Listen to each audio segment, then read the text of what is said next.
ইয়া রাসূলুল্লাহ হাবিবাল্লাহ আল্লাহ বলে নবী হুজুর আমার এত মাল হয়ে গেল, হুজুর আমার এত মাল হয়ে গেল, আমি যদি এত টাকার মালিক হয়ে যাই, আমি যদি এত অর্থের মালিক হয়ে যাই, ইয়া রাসূলুল্লাহ হাবিবাল্লাহ আল্লাহ বলে নবী আমি তো আল্লাহকে ভুলে যাব, আমি তো আপনাকে ভুলে যাব, দুনিয়া পিছনে ছুটতে থাকবো। কি বলে হুজুর, আল্লাহ যদি আমার এত মালে বরকত দেয়, আমি তো মালের পিছনে ছুটবো, দিনটাকে তো ভুলে যেতে পারি। আল্লাহ আমার মালে অনেক বরকত, দোয়া করে আমি অসন্তুষ্ট, আল্লাহ যেন আমার মালকে যেন একটু কমিয়ে দেয়, যতটা দুনিয়ায় দরকার। নবী অবাক হয়ে গেলেন, নবীর মুখ দিয়ে মুচকে মুচকে হাসি। নবী বলে ওসমান কি ব্যাপার, তুই মাল কমাতে বলো কেন? বলে হুজুর আমি যদি দুনিয়ার পিছনে চলে যাই, আমি জান্নাতে যাবো কেমন করে? হুজুর আপনাকে সময় দিতে পারবো না, বিভিন্ন ব্যবসার জন্য আমি বাইরে চলে যেতে পারি। হুজুর দিন ও শরিয়াতটা কি আমার দ্বারা হবে না? এত মাল আমি কি করব? আমি ইমাম সাহেবকে বলবো, ইমাম সাহেব আমার পটলটা আবার অনেক হলো, বাঁধাকপি গুলো যেন অনেক হলো, দোয়া করেন একটু বাঁধাকপি গুলো যেন কমে যায়, দোয়া চাইবেন? বলেন না, বলে কোনদিন চেয়েছে ইমাম সাহেবের কাছে এমন দোয়া? কোনদিন মাথা খারাপ, দোয়া করেন, আল্লাহ দিয়েছে। যখন দেয় অমুক কয়জন চাষিদের মনে হিংসা আছে, কি কয়জন দিলি রে? নাম বলে নে, কোন দোকানদার নিয়ে বলে নে, চাষি ছেলে গো জানি তো, বলে চাষি ভাইদের মনে একটা হিংসা থাকে, তুই কি দিলি? ও কি দিল, এত ফসল হয় কেন, এত ফুল ফোটে কেন? ভাই কি দিলি রে?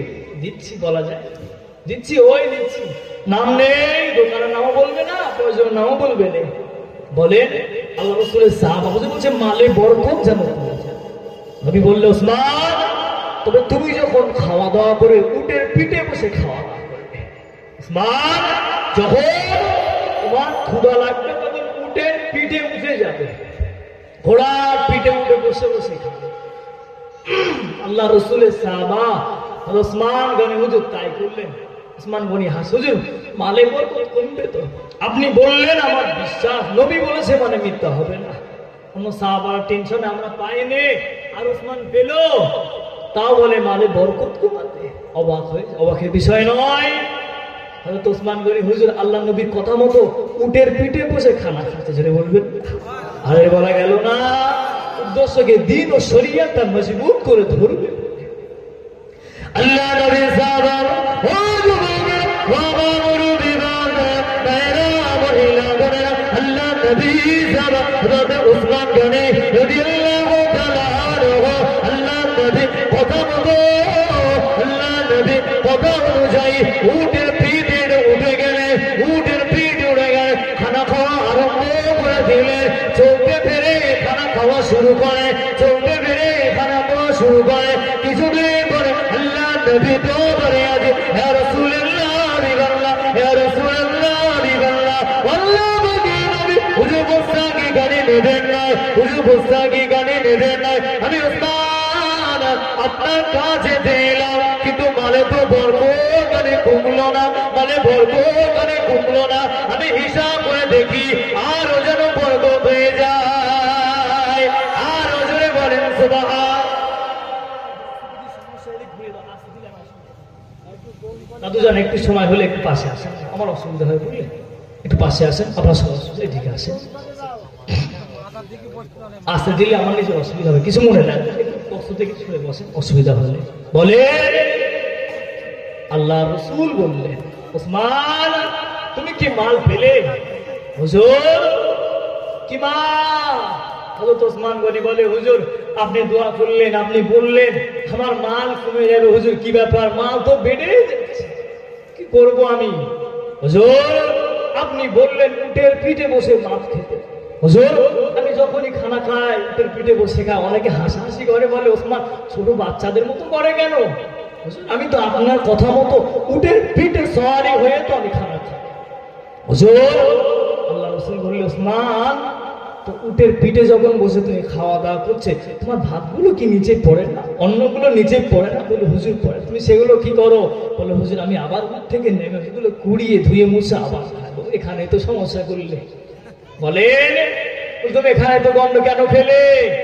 হুজুর আমি যখন খেলতাম আগে কিছু খেতে দস্তারখান বিছিয়ে খেতাম, সেগুলো কি করতে পড়ে গেল, আবার সুবিধা হতো সেগুলো ধুতাম না, ওইভাবে খেয়ে দিত। ওই জন্য বরকত দেয়। নবী পাকের যদি কোন সুন্নাতকে যদি আপনি ধরেন, আল্লাহ পাক কোথায় আপনার মালে বরকত দেবে। জোরে বলে একটা সুন্নাত ধরেন, হয় দাড়ি ছেড়ে দেন, নবীর যে কোনো একটা সুন্নাত ধরে খাওয়া দাওয়া হলো, দস্তারখান বিছিয়ে খান, যেগুলো পড়ে গেল তুলে খান, আল্লাহ ওই এক একটা মালে 1-1 লাখের উপরে বরকত দিয়ে দিবে। জোরে বলেন। এটা কি আমার কথা নাকি আপনার সুবহানাল্লাহ বলছেন? আমিন বলেন। এগুলো আমার কথা বলি।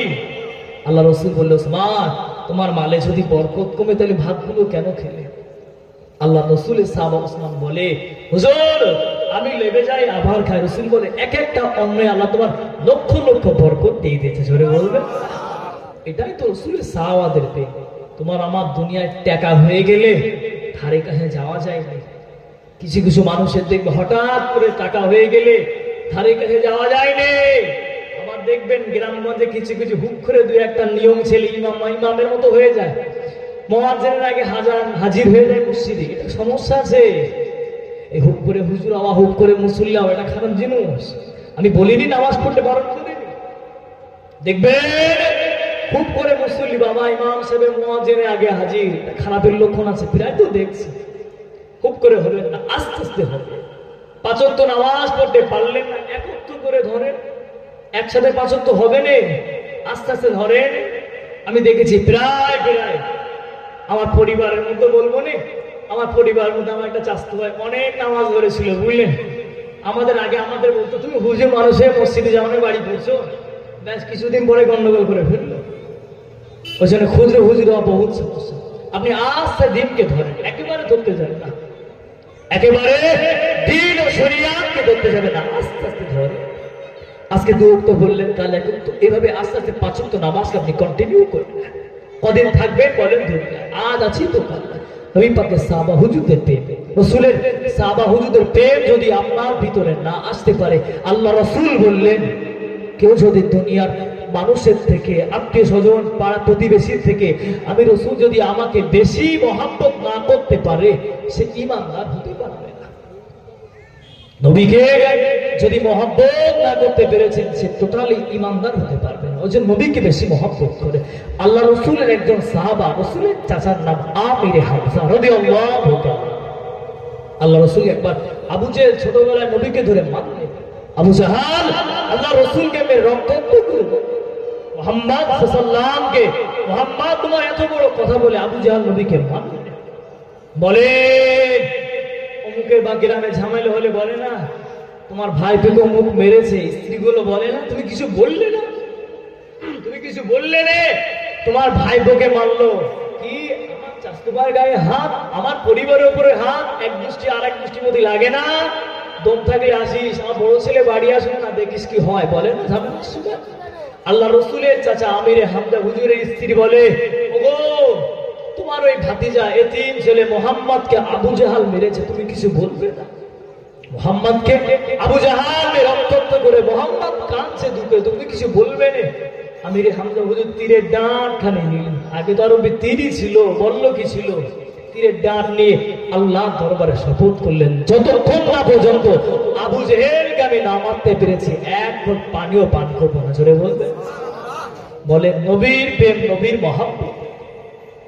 আল্লাহ নবী জাজান ও যুবকে ও আমার মুরব্বি বাবা, আল্লাহ নবী জাজান হযরত আমিরে হামজা রাদিয়াল্লাহু তাআলা আনহু, আল্লাহ নবী জাজান তীরের ডাঁট কানে নিয়ে আল্লাহ নামে শপথ করলে, যতক্ষণ না পর্যন্ত আবু জাহালকে রক্তাক্ত না করতে পেরেছি, আবু জাহালকে যতক্ষণ না পর্যন্ত মারতে পেরেছি, আমি 1 ঘট পানি পান করবো না, 1 ঘট পানি পান আমি করবো না। আল্লাহ নবী জাদা হযরত আমিরে হামজা রাদিয়াল্লাহু তাআলা আনহু আল্লাহ নামে যদি শপথ করলে আবু জেহেলকে রক্তাক্ত করে দিল, আবু জেহেলকে তোমার মারল, জমিনে শুয়েছে।